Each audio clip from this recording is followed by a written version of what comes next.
우리 첫째 천사의 기별이 선포를 이었을 때 여러 번 언급한 것처럼 식음을 전폐하고 골방에 달려가서 밤새도록 기도한 씨름한 기도 제목, 내 죄가 용서받았는가? 다시 한번 언급해드리고 말씀을 드립니다. 실물교원 420페이지인데요. 그리스도 교란, 죄를 사하는 이상의 의미가 있다. 죄를 제거한 빈자리에 성령의 은혜로 채우는 것을 의미한다. 참 중요한 단어예요. 그 은혜라는 단어가 요한복음의 14장 잘 언급됐는데요. 예수님의 품성이요, 품성. 이른 비와 늦은 비가 뭔가? 죄의 사함과 용서로 심겨진 그분의 의가 날마다 성령의 비를 통해서 자라서 온 우리 전 존재를 그분의 품성으로 꽉 채워서 그 이른 비로 시작된 그분의 품성의 은혜가 이제 완성된다는 말의 의미가 늦은 비 성령이라 뜻이에요. 늦은 비를 받는 말의 의미가 하나님 전도하려고 능력이 필요합니다. 절대로 오지 않아요. 이른 비를 통하여 그분의 의가 심겨진 그 의가 점점 빛나 우리 온 전 존재 그분의 품성으로 아가서 5장 10절처럼 가득 찼을 때, 열매가 맺혔을 때 그걸 익혀내고 주는 게 늦은 비 성령이에요. 그러므로 죄사함과 중생의 경험과 성화가 없는 사람들에게는 늦은 비가 아무 의미가 없는 거예요. 내리도 몰라요. 마무리하면 늦은 비란 은혜가 완성된다는 말의 의미이다. 그래서 나오는 게 엊그제 읽었던 계시록 18장 1절. 내가 보니 한 천사가 내려오는데 큰 권세를 가졌다. 그의 영광으로 땅이 환하여지더라. 그 영광이 뭐라 그랬죠? 저번에 딱 나와요. 이사야 11장. 그리스도를 아는 지식이 온 땅에 뚜렷하게 드러나는 거예요. 안식일이 회복된 거예요. 안식일을 포함한 율법이 완전히 회복된 사람들을 통해서 그분의 품성이 완전히 드러나버리는 이것이 바로 셋째 천사의 비의 큰 소리 외침이에요. 이것이 시작되어지면 2년 정도 만에 지구 역사는 끝이 나버려요. 끝나고 그분이 재림하셔요. 내년 시에 보면 2년 내지 3년 그렇게 돼 있어요. 금방 끝나고 재림하시고 지상 역사는 끝나요. 그런 의미에서도 우리가 아직 늦은 비를 받을 준비가 안 되어서 재림이 지체해야 된다 해도 과언이 아니에요. 그죠? 맞아요. 또 다른 말이 금방 기억이 납니다. 복음의 씨가 뿌려지고 변론으로는 이미 전파가 되었지만 그 뿌린 씨가 열매가 아직 없는 거예요. 열매가 맺히고 익으면 추수하러 오시죠. 추수. 그리고 요한계시록과 다니엘서를 공부해 보면 물론 그분의 재림이 지체되어지지만 계시록을 가만히 연구해 보면 그분이 재림이 있기 전에 있어야 할 사건이 반드시 있잖아요. 그 사건이 이루어져가는 사실을 예언을 통해서 보게 되어지면 재림이 얼마나 임박한 걸 알 수 있겠죠. 그래서 예언 연구가 또 필요한 거예요. 예언 연구. 자, 아침 새벽에 말씀을 조금 더 이어서 말씀드리고 우리 시청자 기회를 드릴 텐데요. 조금 전 언급하다 말았네요. 그리스도 교란, 죄를 사하는 이상의 의미가 있다. 그래서 복음이요, 복음. 기가 막힌 복음이에요. 죄를 제거한 빈자리, 그게 용서예요. 용서가 뭐죠? 죄를 제거하다 뜻이요. 요한 1장 29절, 베드로전서 1장 23절. 용서는 죄를 제거하는 거예요. 제거하는 거예요. 죄가 제거되어지는 거예요. 다른 말로 옮겨지는 거예요. 옮겨지는 거예요. 여러 번 얘기했지만 옮겨진 빈자리에 성령께서 은혜로 채우시는 거예요. 그 은혜가 한마디로 말하면 의요, 의. 그런다 이렇게 말하죠. 빈 마음에 예수께서 다스리는 것을 의미한다. 기독교라. 그러면 그분이 다스리면 죄에서 해방된다. 이리하여 복음의 영광과 충만함과 완전함이 이루어졌을 때 드디어 예수께서 우리를 위해서 구원하러 오신 메시아, 바로 그분임을 증거하게 되어진다. 이것이 기독교다. 실물교훈 420페이지 말씀. 참 심오하고 깊고 넓고 좋죠, 그죠? 완전히 우리를 구원하잖아요. 이 요한복음 17장에 나오는 기도요. 한마디로 좀 더 17장 지금 시간 특별할 시간이 없고요. 여러분 속에 그리스도 안에 있는 사랑이 완성되어지면 사람들은 이렇게 믿는데요. 예수님 진짜 구세주 맞네. 뭐가 완성되면요? 사랑. 다르게 풀이하면요. 율법이 뭐 되면 회복되는 거예요. 그죠? 그런 사람들이 마지막 구절에 이렇게 되어 있죠. 마지막 구절. 마지막 핍박이 올 때 14만 4천을 죽이려고 사형 명령이 내려지고 칼과 뭉치를 가지고 우리 에워 싸울 때 마지막 17장 끝절이요. 저들은 손대지 마라. 왜 대지 말라 그러는가? 예수께서 지상 봉사하실 때 아버지께서 예수님을 그렇게 사랑하신 것처럼 저 사람들도 하나님께서 사랑하시는 증거 확실히 맞다. 손대지 말라. 그래서 빌라델비아 교회 나오죠. 왜 사람이 우리 발밑에 와서 뭐 합니까? 절하더라. 왜 절합니까? 하나님께서 함께 하심을 보았다. 이게 늦음이 받은 사람들의 모습. 우리의 마지막 복음의 결론들이요. 진리가 무엇입니까? 여러분, 재림교회가 왜 필요합니까? 재림교회. 왜 필요해요? 이 재림교회 왜 세워졌어요? 진리교회잖아요, 진리교회. 그 모든 진리를 하신 거예요. 다 회복해 놓으시고, 교회에 맡겨 놓았는데. 빌라빌라 꿈처럼. 이 보석 상자 진리에 이 사람 저 사람 손 다 대가지고 흐트러서 다 흐트러 놓고 본래의 광택이 먼지에 다 묻혀서 지금 우리 그런 시대에 살고 있어요.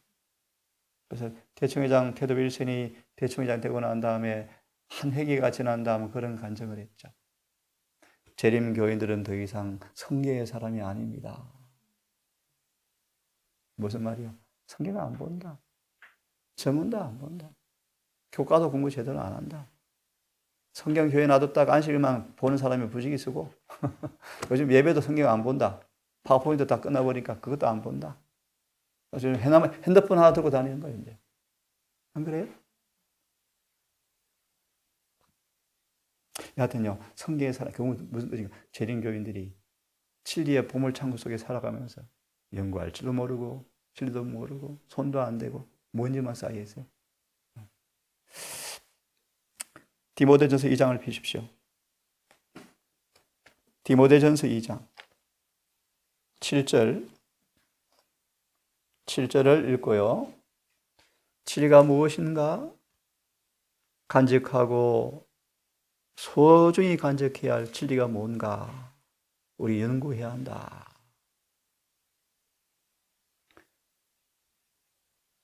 갈라디아 6장 인용하였습니다. 이 시대의 현대의 진리로 나타난 진리가 있다. 진리가 무엇인가? 2장 7절을 보면 이를 위하여 내가 전파하는 자와 사도로 시험을 입은 것은 참말이요 거짓말이 아니니 믿음과 진리 안에서 내가 이방인의 스승이 되었노라. 이 말씀을 2장 7절을 보시면 이렇게 우리에게 표현합니다. 예수 안에 있는 그대로의 진리가 뭔가? 예수 안에 있는 사람들의 때묻히지 않는 인간의 교리로 인간의 학설로 더럽히지 않는 때묻지 않는 순수한 예수 안에 있는 본래의 진리가 뭔가? 한번 잘 들어보세요. 의미 있는 말씀이요. 만약 우리가 우리 자신의 방법을 따라서 진리를 가르치면 그런 사람 참 많아요. 첫째 천사 예수를 믿는 것, 둘째는 영접하는 것, 셋째는 하나 되는 것. 이런 해석이 자기 방식을 따라 성경을 풀이하는 것. 참 이상해요. 이상해요. 왜 그렇게 세상의 기별을 가르칠까요? 강도가 구원받는 건 첫째, 아브라함은 둘째, 에녹은 셋째. 해괴망측한 성경 해석이에요. 사람들이 와, 세상의 기별 저렇게도 푸네? 미안합니다. 바보요, 바보들. 바보들이요. 그것이 절대로 아니에요. 네? 자신들의 방식에 따라 뭘 가르치는 거예요? 성경을 가르치는 거예요. 복음 전도는 목적이 뭐예요? 품성 변화예요. 영원한 복음은 예수를 전하는 거 맞아요. 그럼 그 예수님을 전해야죠. 어떤 예수님인지. 알고 전해야죠. 예수님 말하죠. 예수를 알고 전한단 말의 의미는 그분과 마음이 하나가 된 것을 의미한다. 그렇죠? 만약 우리 자신의 방법에 따라서 진리를 가르친다면 어떻게 구원받는 걸 교인들이 몰라요? 몰라요. 거듭남도 몰라요. 거듭남도 뭔지를 몰라요. 그래서 에스겔 37장의 마지막 절에 주석에 보시면요. 구원을 인간의 방식으로 정의한다. 침례받으면 구원받아요? 목사 되면 구원받아요? 선교사 가면 구원받아요? 아니에요. 바울이 이렇게 고백해요. 내가 남에게 복음을 전파한 다음에 잃어버릴 당할까 두려워서 나는 날마다 힘을 다해서 복종합니다. 예? 예니시네. 남에게 복음을 가르치는 많은 사람이 구원을 받지 못할 것이다. 그렇게 안 살거든요. 안 살거든요. 그 진리와 일치가 안 되거든요. 우리 남은 교회라 말하지만 남은 교회에 주어진 진리대로 안 사는 사람들은 남은 교회 아니고 가라지요, 가라지.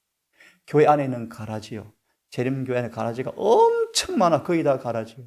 제 말이 애니신의 가르침이에요. 돌밭에 대부분 청중들이요. 한번 점검해 볼까요? 진리를 좋아해요. 다 좋아하죠. 진리에 매료되어져요. 성령의 은혜도 가끔씩 맛봐 행복해요. 그런데 선천적, 후천적 성벽 때문에 근본적 변화가 안 이루어져요. 이것은 돌밭의 청중이고 이런 상태에 머물러 있으면 구원이 없어요. 이게 라오디가 교회의 상태예요. 우리가 이기심을 이기지 못하면 이기심이 나를 지배해버려요. 그러면 은혜의 시간이 끝난 다음에 어떤 일이 생기는가? 예를 들어드릴까요? 은혜의 시간이 끝나면 어떤 일이 생기는가? 자녀가 부모를 잡아 죽여요. 무슨 뜻인지 아세요? 인간의 죄를 억제하는 성령이 거두어지면 그 죄가 그대로 발휘가 되어져요. 그래서 부모가 자식이 부모를 잡아 죽여요. AD 70년 엄마 아빠들이 누구를 썰어먹었다? 즉 이방인들이요? 유대 교회가 뭐가 고파서? 누가 떠난 거요? 성령이 떠났어요. 이 말씀을 좀 읽어봅니다. 자신의 방법에 따라서 진리를 가르치면 당연히 이루어야 할 완전한 조화를 얻지 못한다. 여러분, 하나 질문 미리 들어봅시다. 성소정결이 뭐죠? 성소정결이 뭐죠? 좀 더 정확하게 한번 말씀해 볼게요. 성소정결이 뭐죠? 성소정결. 죄를 좀 더 정확하게 탁 집어서 말할 분이 안 계시나요? 도말이 뭐죠? 예, 맞습니다. 없이 하는 건데 뭐가 도말되는 거예요? 도말이 뭔가? 잘 들으세요. 이미 용서받고 승화되어서 깨끗하게 된 사람들의 하늘의 죄의 기록을 지우는 게 도말이고 정결이요. 다시요. 이미 죄에서 깨끗하게 되었고 분리되었고 예수님이 꽉 찼고 그래서 용서받고 변화되었는데 옛날에 지어서 고백하고 자백하고 토해냈던 그 죄의 기록들은 여전히 기록책에 남아있어요. 이 기록을 지우는 것이 도말이에요. 그럼 이 기록을 지워야 하는데 뭐가 필요할까요? 조사, 심판이 필요해요. 지워도 되나 안 되나 좀 이해됩니까? 정확하게. 그러면 다시 말하면 성소 정결의 혜택을 받을 사람들의 조건이 있나요? 있죠. 이른 비 늦은 비를 받아야 돼요. 같은 마지막 사건이지만. 그래서 정확하게 아셔야 돼요. 다시 말하면 지금 결함과 결점을 이기지 못하면서 성소 정결을 기다리면 어떻게 될까요? 기차 지나가요. 이해되시죠? 기차 지나가요. 그때 이긴다고요? 끝나요. 예를 들었어요. 그 도말에 관한 이해를 정확하게 하셔야 돼요. 맞아요? 그것이 정결이요, 정결. 그 결과를 뭐로 표현하죠? 속죄가 이루어졌다. 속죄라는 말을 좀 더 쉽게 표현해 드리면 예수님과 영혼이 뭐 되었다? 하나가 되었다. 그래서 이 말이 뭐 친다? 인친다. 맞아 읽습니다. 2장 7절 디모데전서 2장 7절. 예수 그리스도 안에 있는 진리를 가리키면, 잘 들어보세요. 너무너무 중요한 말씀이요. 예수 그리스도 안에 있는 진리를 가리키면 우리는 크고 진실한 교육자이신 분의 정신으로 진리를 가르치게 될 것이다. 이게 무슨 말씀이요? 이해됩니까?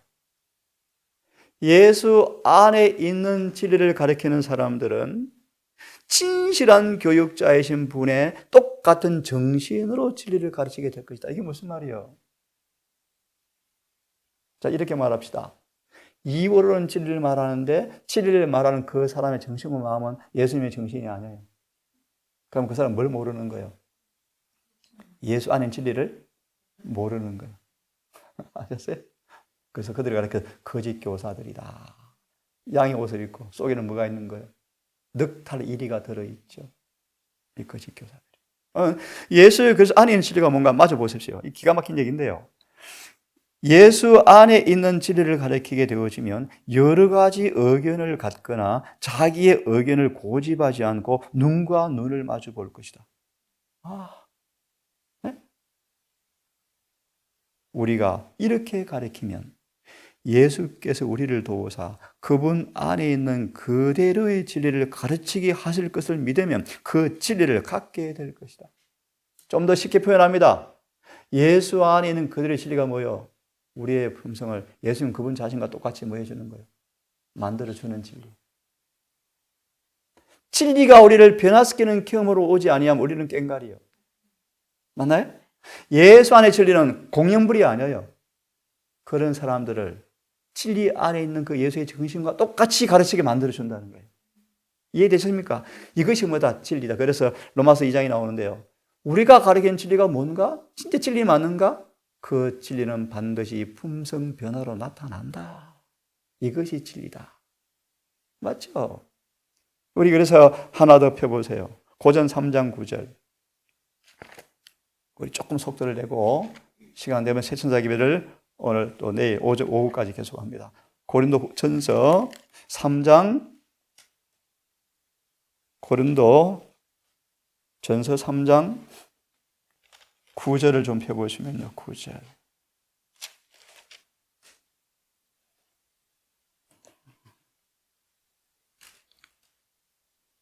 폈으면 제가 좀 읽어봅니다. 우리는 하나님의 동력자들이요. 좀 더 정확하게 번역해 드리면 우리는 하나님의 동력자들입니다. 어느 면에서 너희는 하나님의 밭이 되어지고 하나님의 집입니다. 네? 우리는 그분의 밭입니다. 이 일에 우리는 그분과 뭡니까? 동력자입니다. 예를 듭시다. 보십시오. 하늘에서 비를 주고 싶은데 농부는 뭘 하셔야 돼요? 땅을 갈아 엎어야 돼요. 그리고 믿음으로 씨를 뭐 해야 돼요? 뿌려야 돼요. 쌀 한 가마 밥에 먹으면 한 달을 살 텐데 믿음으로 가을을 바라보고 뿌려요. 그게 믿음이요. 다시 말하면 우리의 마음밭이 우리 동력자인데 우리의 마음밭에 열매를 맺기 위해서 농부 대신 하나님과 우리가 뭐해요? 동력해야 해요. 동력. 맞아요? 회개해야 돼. 죄에서 돌아서는 것은 내가 하는 거예요. 돌아서는 결심과 그 비용은 내가 할 때 힘을 주는 분이 그분이셔요. 맞나요? 진리를 가만히 있으면 안 깨달아져요. 성경을 열심히 탐구하면서 머리에 싸매 보셔야 돼요. 금식도 해 보셔야 돼요. 아니면 그냥 굶어버리세요? 굶으면 머리가 잘 깨달아져요. 더 맑아져요. 예를 들면 그렇게 할 때 그분이 도와주시는 게 밭이란 뜻이요. 또 집은요. 우리는 좋은 재료들을 선택하는 것은 우리가 하셔야 돼요. 하나님 시골 생활 들어가라고 땅 사주셔요? 농사 지어주셔요? 아닙니다. 집 자동으로 지어주셔요? 하나님 뭐 저절로 지어주시나요? 아니요. 우리 할 일이 있죠. 우리는 동력자다. 이 부분에 3장 9절을 보시면 이런 말씀이 있습니다. 기가 막힌 말씀인데 한번 보세요. 3장 9절에 주석해 보시면 하나님은 뭘 주신다? 무기를 마련해 주신다. 찾아보세요. 가로 안에 고린도후서 10장 4절이 있죠. 이게 뭐냐 하면요, 예? 우리 온 생각과 사상까지 딱 붙잡고 끌고 복종시키는 말씀의 능력이 나와요. 자, 읽어봅니다. 제가 한번 잘 읽어보면, 하나님의 동력자들이요, 그분은 잘 들어보세요, 사단의 승체를 함락시키는 데 필요한 모든 장비들과 모든 영적 무기들을 마련해 주신다. 어디 안에 있습니까? 성경. 우리에게는 뭐가 또 있습니까? 예언의 선물. 네? 예언의 선물. 최첨단 무기가 예언의 선물이 가득 차 있어요. 맞죠? 네, 이렇게 말합니다. 그 다음 중요한 말씀, 이걸 읽으려고 폈습니다. 예수 그리스도 안에 있는 그대로의 진리들을 있는 그대로 가르치라. 그것이 뭔가 들어보세요. 그런 사람들은, 기가 막힌 말씀이요, 그런 사람들, 그대들의 목소리의 억양까지도, 억양으로도 하나님의 사랑을 나타내라. 네? 진리를 깊이 알면 알수록, 네? 실물교훈 누룩에 대한 말씀 나오죠. 억양과 목소리와 톤까지, 표정까지 변한다. 진리는요, 깊고 무한대요, 무한대. 살짝 바꿔주는 게 아니고요, 표정과 억양과 목소리와 톤과 얼굴 색깔 다 변화시킨다. 기가 막히죠? 이게 예수 안에 있는 진리요. 네? 물론 우리 개성은 변하지 않아요. 개성은 있어요. 하지만 그 개성이 최고로 성화되어서 누구를 반사해요? 예수를 반사해요. 그것이 뭐예요? 예수 안에 있는 진리요. 그래서 에베소 4장 말하죠. 우리를 바라보면서 어디서 배운 걸 안 돼요. 행전 4장의 말씀이에요. 무슨 말인가? 우리의 삶은 누구에서 배웠는가, 누구한테 배웠는가. 그래서 참 제가 두렵고 떨려요. 제가 아무리 진리를 외친다 할지라도 저를 포함한 동산 식구들의 품성이 그 모양 그 꼴이면 하나님은 욕 실컷 얻어먹어요. 맞죠? 사도행 4장을 보시면 오순절날 사람들이 12사도를 보고 하는 말이 뭐예요? 예수 함께 있었던 사람들 많네. 그거예요. 예수 함께 있던 자들 많네. 읽어보세요. 그들의 목소리까지 교양미가 넘쳤다. 어디 사람들이 주로? 무식쟁이들 아니 무식쟁이들. 목소리까지 우아해지고 고상하고 품성 변화가 이루어지고 이기심이 사라져버리고 온유해지고. 지금 제가 뭘 강조하는, 이것이 뭐라는 거예요? 진리다. 이것이 진리요, 진리. 성경을 새로운 방법으로 제가 가르칠 수 있죠. 구약, 신약 기가 막히게 끌어맞출 수 있죠. 그것이 중요한 게 아니에요. 우리를 변화시키는 진리. 자, 마저 읽어봅니다. 자, 이런 말씀 하나에 저는 마음이 뭉클하고 찔려요. 예수 안에 있는 진리를 그대로 가리키라. 그러면 그대들의 목소리의 억양까지 하나님의 사랑을 나타내라. 네? 인도하라. 결코 내몰지 말라. 내몰지 말라고 내몰지 말라. 네? 타인의 의지를 강요하지 말라. 네? 강요하지 마. 이게 사단의 방법이에요. 자신의 의견을 고집해서 타인을 콱 잡으려는 거 하지 마. 이게 다 마귀의 방법이에요. 주님은 오직 뭐하여? 사랑으로 호소해 호소하시. 그 의지를 함부로 절대 꺾지 않으셔요. 이거는 사단의 방법이에요. 베드로가 그랬거든요. 그런 성질이었거든요. 친절과 사랑의 정신으로 접근하라. 하늘이 보는 가장 아름다운 장면이 사랑과 진리 안에서 서로 하나 되는 거예요. 연합하는 거예요. 이것이 성화의 증거예요. 그 자리에 늦은 비가 내려요. 아까 봐, 예수 안에 그대로 진리를 가리키면 여견 저견 고집하지 않는데요. 하나가 돼요. 예수 안에 진리는 사람을 하나로 만들어요. 하나로 만들어요. 진리 안에 서로 연합되면 될수록 통일되게 돼 있어요. 하나가 되게 돼 있어요. 그대의 말들을 은혜의 기름에 적시라. 제가 이렇게 되고 싶어요. 특별히 말씀을 가르치는 사람으로서. 그리고 그것을 사랑으로 그대 입술에서 흘러나가게 하라. 보세요. 진리가 더 깊어질수록 예모가 있어요. 예모가. 말도 달라져요. 말도 예뻐져요. 투박하지 않아요. 거칠지 않아요. 맞나요? 친절해요. 투박하지 않아요. 저도 경상도 사람이에요. 강원도 사람? 예, 다 개성은 있지만 다 성화돼요, 성화. 이게 진리의 본질이에요. 맞습니까? 성경을 1000번, 10,000번 암송하도 한 절 읽지라도 그 말씀 그대로 순종해라. 순종해라. 동의합니까? 요한복음 17장 17절을 빨리 펴세요. 요한복음 17장 17절을 빨리 펴세요. 저희를 진리로 거룩하게 하옵소서. 아버지의 말씀은 진리입니다. 진리가 뭐예요, 진리? 진리의 효능이 뭐예요? 역할이 뭐예요? 거룩. 거룩하게 되는 거예요. 아버지여 저희를 거룩하게 하옵소서. 아버지의 말씀은 진리입니다. 그래서 진리로 저들을 거룩하게 하옵소서. 여기에 예내신에서는 몇 가지가 있어요, 몇 가지. 어떻게 진리로 거룩하게 하는가 생각하고요. 주석을 바라봅니다. 17장 17절을 보면요. 17장 17절을 보십시오. 새 천사의 기별을 이런 내용이다.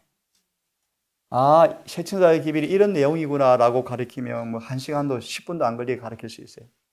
그런데 새 천사의 기별을 마음으로 공감하고 마음으로 감동을 느끼게 제가 좀 나눠드리고 싶은데 시간이 많이 걸려요. 성경 하나 펴서 설명해주고 예언신을 펴서 설명해주고 하면 첫째 천사의 기별이 선포되었을 때처럼 그런 느낌이 오도록 그렇게 배워야 성경을 배우는 건데 일단은 이 부분을 조금 해드리고 남은 시간 좀 말씀을 드릴게요. 17장 17절에 보면요. 이런 제목이 있죠. 하나님께서 요구하시는 바를 뭐하라? 순종하라. 됐습니까? 하나님께서 요구하신 바를 순종하라. 요한 17장 17절. 이양 펴서니까요. 자기의 만족은 뭐가 아니다? 성화가 아니다. 네, 성경 통독 참 중요해요. 근데 더 중요한 것은 성경 한 책이라도 수십 번 읽어보세요. 66권 다 읽는 것도 중요한데 더 중요한 거예요. 진주중앙교회를 제가 한 번 갔는데 한 여고생이 와서 울고 있어요. 평일에. 아무도 없는 교회, 평일에. 나도 교회를 마침 만났어요. 왜 우니? 이 고민이요. 예수님의 사랑을 알고 싶은데 어떻게 체험하죠? 이 질문이요. 딱 떠오르는 생각이 있어요. 그래? 이번 안식일에 오면 내가 가르쳐 줄 테니까 다음 안식일에 와라. 그런데 숙제를 먼저 내줄 거야. 여고생이야. 고등학교 3학년. 요한 1서 5장까지를 여러 번 읽고 오라 그랬어요. 그럼 안식일에 답을 줄게 그랬어요. 그리고 이제 시간이 지나고 안식일에 되어서 1시간 전에 교회를 가는데 1시간 전에 와 있는데요. 얼굴이 변했어요. 제가 이미 답을 알았어요. 제가 설명할 필요가 없어요. 요한일서 5장까지 읽고 깨달은 거예요. 경험한 거예요. 그 애가 지금도 저를 잊지 않고 기억하고 찾아와요. 애기 엄마가 되었는데. 성경은 그렇게 읽는 거예요. 한 챕터 한 챕터를 씹듯이 꼭꼭 씹듯이 한 절 한 절을 그 의미가 분명할 때까지 또 읽고 또 읽고 또 읽고 또 읽고 그러면요 진리가 어떻게 된다? 기억에 박혀요. 생각에 고정돼요. 이것이 진리가 심겨진다 뜻이에요. 그래야 비가 와도 진리 비는 내리고 있는데 듣고 가면 비 와봤자 흙탕이죠. 씨가 없는데 안 심겼는데 또요 씨가 가시 돌짝바위에 심겨져 어때요? 비 오면 씨가 떠내려 가버려요. 맞죠? 비 많이 오면 떠내려 가잖아요. 흙을 파서 묻혀 있으면 비가 와도 안 떠내려 가요. 씨가 자라겠죠. 하여튼 성경은 그렇게 보셔야 돼요. 그게 성령의 교수법이요. 그렇게 하래요. 진리가 마음에 심겨져야 되십니다. 그럼 그런 진리를 읽을 때, 이 말씀 너무 좋아 하지 마시고요. 그 말씀이 요구하시는 바를 순종하셔야 돼요. 죄는 버려야 되고, 회개하고, 먹는 거 말하면 고치고, 그래야 그 진리가 나를 변화시켜요. 근데 의미 없이만 읽어보세요. 뭐, 통독 1년에 한 번에 아무 의미 없다니까요. 의미 없어요. 저 계시록 저는 100번 이상 읽은 사람인데, 로마서 뭐, 머리 다 들어있는데, 그런 게 안 중요해요. 한 절 한 절의 의미가 나와 무슨 관계가 있는지, 무슨 말씀을 주시는지. 그래서 저는 어떤 설교를 싫어하는가? 한 시간 내 성경 구절 하나 인용하지 않고 그냥 저는 그런 설교 정말 싫어요. 재미가 없어서 못 들어요. 그래서 1888년 기회를 보시면요, 설교 한 편 속에 성경 구절을 수십 개 인용해요. 그래서 좀 쉽게 말하면 깨어른 사람들은 못 알아들어요. 정신 바짝 차리고 듣고 메모하고 연구, 그래야 와, 저 질이 맞았네. 이게 1888년 기별이에요. 성경을 연구해서 가르쳤어요. 맞아, 이렇게 봅니다. 보세요. 만족은 뭐가 아니다고요? 성화가 아닙니다. 아담에게 주신 시험은 모든 사람에게도 뭐한다? 똑같이 온다. 아담에게 어떤 시험이 주어졌죠? 좀 더 정확하게 혹시 아시는 분. 아담에게 주신 시험이 뭐죠? 아담이 선악과 따먹었나요? 이 아담의 시험은 컸어요. 아내가 왔는데 벌써 뭘 느껴요? 저 죽었다. 이제 죽었네. 나오잖아요. 죽었네.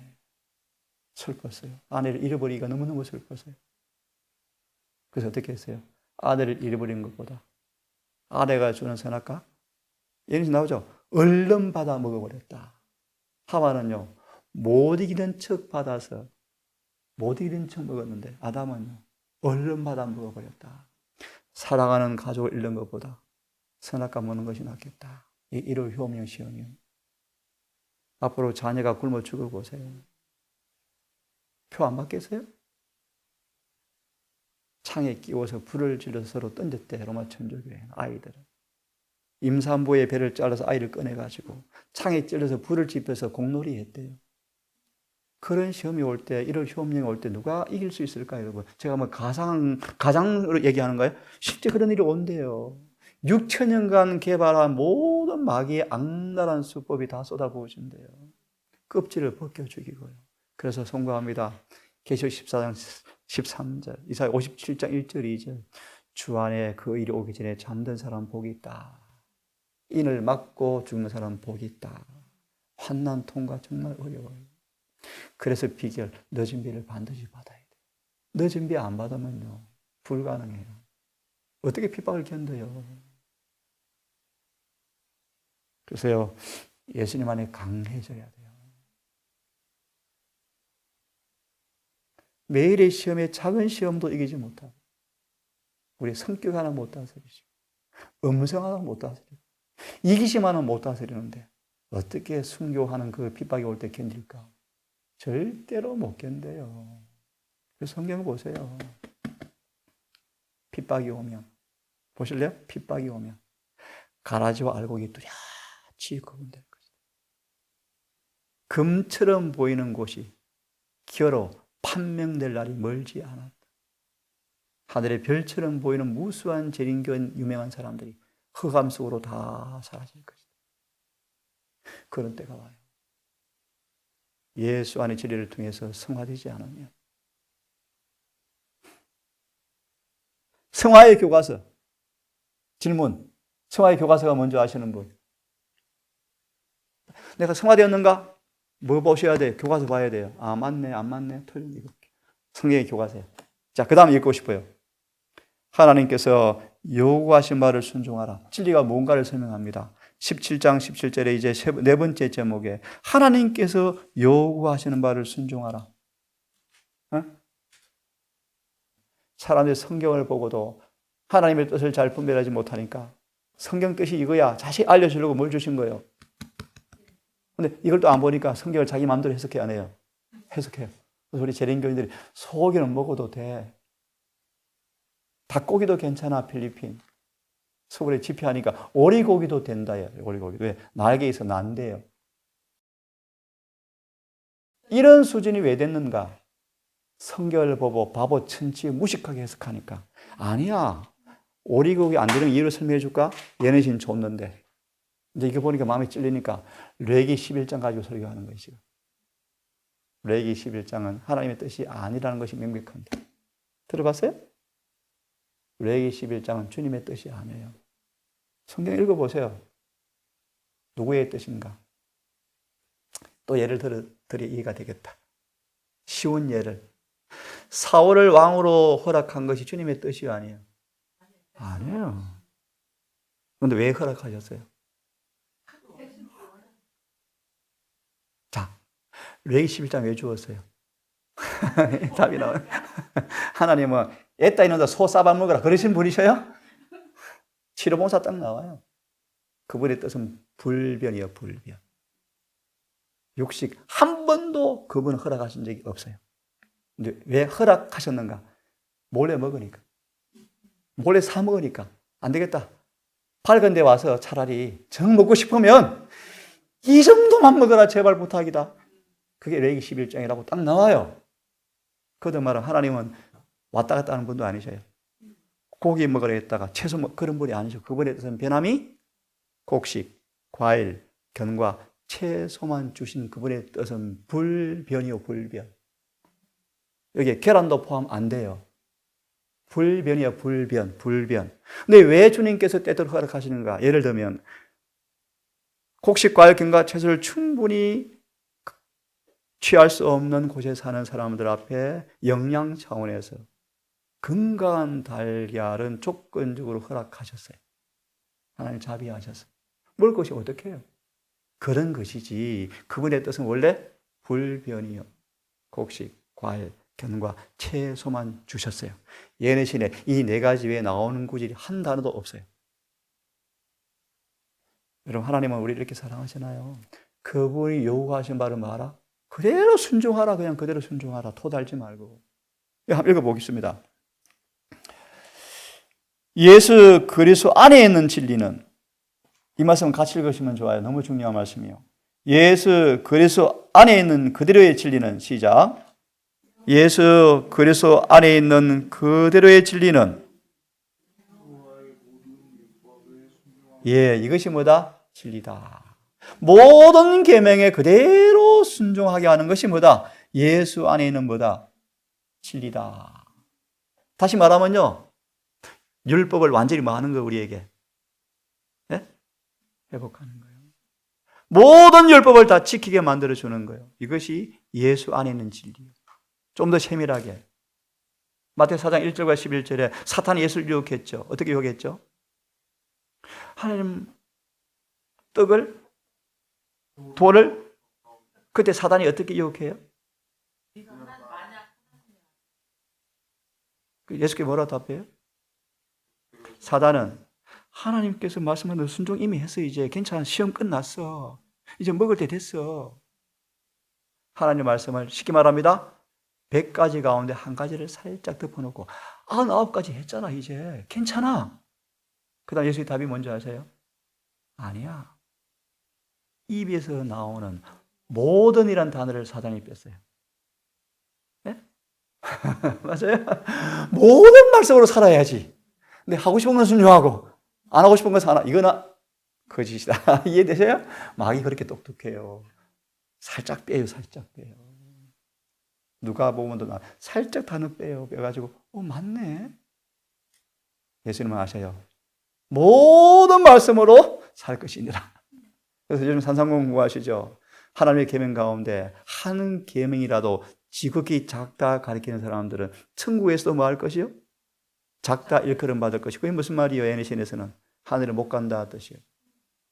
우리는 모든 성경 진리를 하나라도 허투루 버리면 안 되고 다 순종해야 돼. 이것이 예수 안에 있는 뭐예요? 진리요. 건강 계획 덜 중요하다고요? 네? 건강계획 기별이 덜 중요하다고요? 천만의 말씀. 건강계획이 없으면 이빨 빠지는 거예요.